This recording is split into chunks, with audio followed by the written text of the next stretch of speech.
आज आपण अशी रेसिपी बनवणार आहोत ना, जी बनवायला खूप सोपी आणि चवीला एकदम अप्रतिम लागते.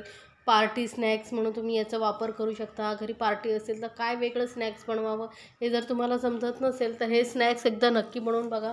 मुलांच्या टिफिनमध्येही देऊ शकता किंवा टी टाईममध्येही जबरदस्त टेस्टी लागते स्नॅक्स. एकदा बनवला तर ना नेहमी बनवाल एवढं चवीला अप्रतिम लागतं.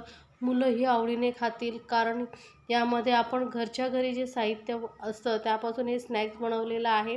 तर नेहमीही तुम्ही बनवू शकता. तर मी एक तुम्हाला तोडून दाखवते बघा, किती मस्त असं टेस्टी असं स्नॅक्स आपलं तयार झालेलं आहे.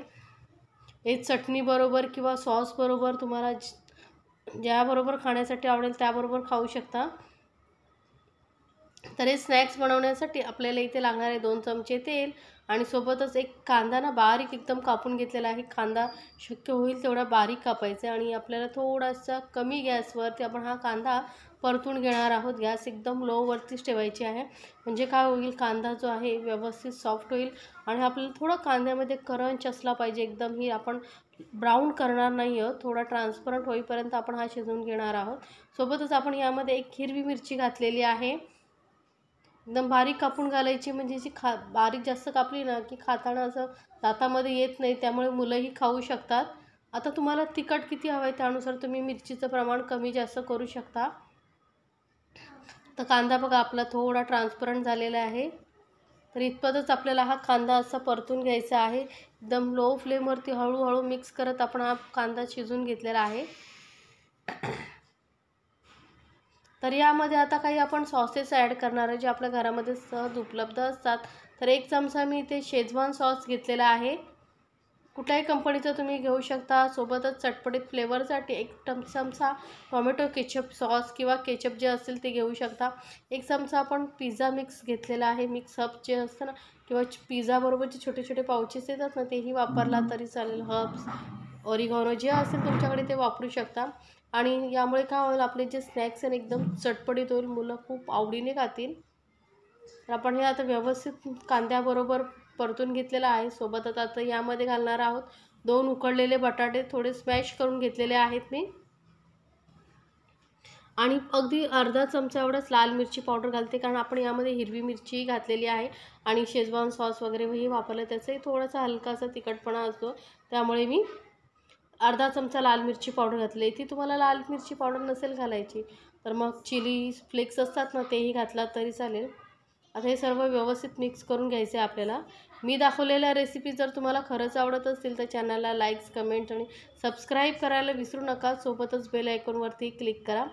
आता यामध्ये आपण चवीनुसार घालूया मीठ आणि परत व्यवस्थित मिक्स करून घेऊया, म्हणजे मीठ आहे सर्व बटाट्यामध्ये व्यवस्थित लागेल.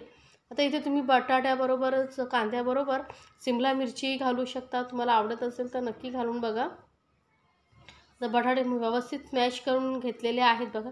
त्यानंतर यामध्ये मी घालते पनीर. तर 100 ग्रॅम मी पनीर घेतलेलं आहे. आपण किसून घालायचं आहे, त्यामुळे आपले स्नॅक्सला खूप जबरदस्त टेस्ट येते आणि मुलांनाही खूप आवडतं. तर हे एकदा नक्की करून बघा. आणि दुसरी गोष्ट आपण यामध्ये घालणार आहोत मुलांच्या आवडीची, ती म्हणजे चीज. तर इथे 1 क्यूब मी चीज घेतलेला आहे, तेही आपण याबरोबर किसून घालायचं आहे.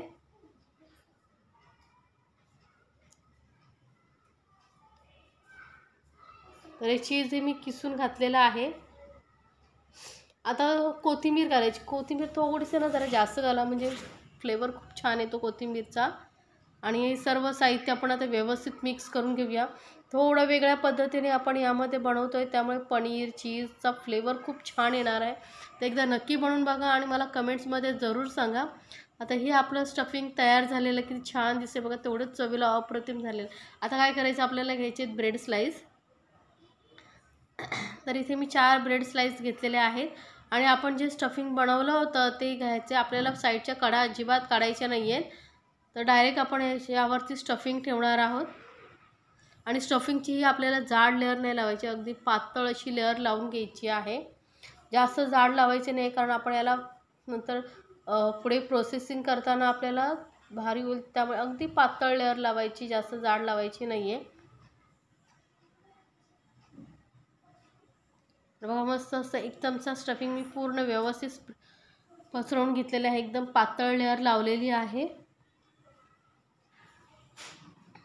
याच पद्धतीने आपण 4ही ब्रेड तयार करून घेऊया.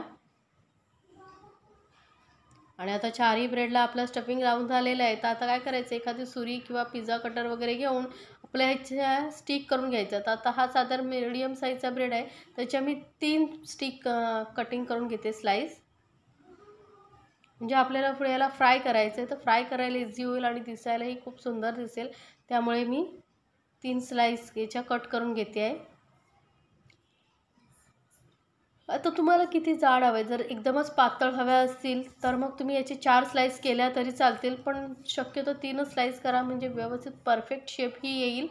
तर आता हे आपलं स्टिक असं बनवून झालेले आहेत. सर्व ज्या ब्रेडचे आहे आपलं स्टफिंग बनवलं त्याचे मी स्टिक बनवून घेतलेले आहेत. आता इथे तुम्ही असंच त्याला फ्रीझरमध्ये किंवा फ्रीजमध्ये स्टोअर करून ठेवू शकता. तर आता 2 चमचे मी एका बाउलमध्ये कॉर्नफ्लोअर घेते, याची आपल्याला पेस्ट बनवायची. अगदी यामध्ये थोडंसंच घालते मीठ आणि थोडं पाणी घालून याची पातळसर आपल्याला पेस्ट करून घ्यायची आहे. तर व्यवस्थित अजिबात गुठळा न राहता आपण याची पेस्ट करून घेणार आहोत. मस्त अशी पातळसर आपली पेस्ट तयार झालेली आहे.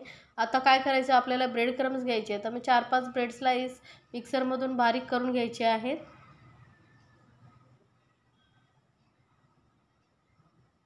तर आपले ब्रेड्सला क्रम्स तयार झालेले आहेत आणि आता आपली पेस्ट तयार आहे. आपण पुढे काय करायचं ते बघूया. तर आपण जे स्नॅक्स बनवून ठेवलं होतं त्यातला एक पीस घ्यायचा आणि असा फोक वगैरे घ्यायचा आणि त्याने आपण याला व्यवस्थित डिप करून घ्यायचं आहे या पेस्टमध्ये.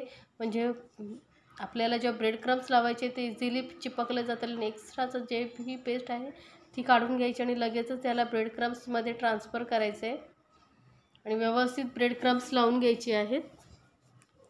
आता इथे तुम्हाला ब्रेड क्रम्स नसतील लावायचे तर मग आपण जे खिरीसाठी शेवया वापरतो ना, शेवयांची खीर बनवतो, त्याचे जे शेवया असतात ना त्याही एकदम बारीक करून चुरासारखं तेही तुम्ही लावू शकता.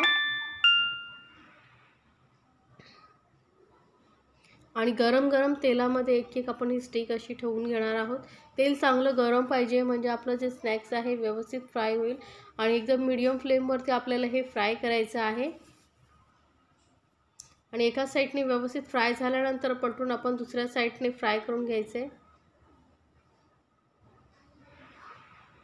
व मस्त कलर पण खूप छान आला आणि व्यवस्थित आपले एका साईडने फ्राय झाले.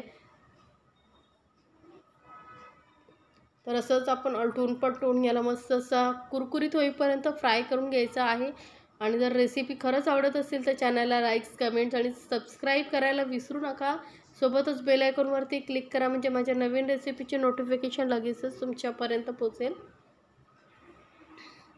तर हे स्नॅक्स बघा आपलं मस्त असं मीडियम फ्लेमवरती फ्राय होतं आहे. मुलंही आवडीने खातील, कारण यामध्ये आपण चीज, पनीर सर्व घातलेलं आहे. याचा पिझ्झाचाही फ्लेवर येईल तुम्हाला आणि स्नॅक्सचाही. त्यामुळे नक्की बनवून बघा आणि मला कमेंट्समध्ये जरूर सांगा तुम्हाला ही रेसिपी कशी वाटली. आणि रेसिपी आवडत असेल तर तुमच्या फ्रेंड सर्कलमध्येही जरूर शेअर करा, म्हणजे त्यांनाही या रेसिपीचा आनंद घेता येईल. गरमागरम ही स्टिक खूप छान लागतात. सॉसबरोबर, चटणीबरोबर तुम्ही सर्व करू शकता. पार्टीमध्ये, किटी पार्टीमध्ये, बर्थडे पार्टीमध्ये, घरी कोणी पाहुणे येणार असतील तर हे तुम्ही झटपट असं स्नॅक्स बनवू शकता. तर एक स्नॅक्स मी तुम्हाला तोडून दाखवते, म्हणजे तुम्हाला समजेल किती छान दिसायला जेवढं सुंदर आहे तेवढंच चवीलाही किती छान लागतं हे. तर बघा एकदम मस्त असं चीजी बटरी आपलं असं हे स्नॅक्स तयार झालेलं आहे.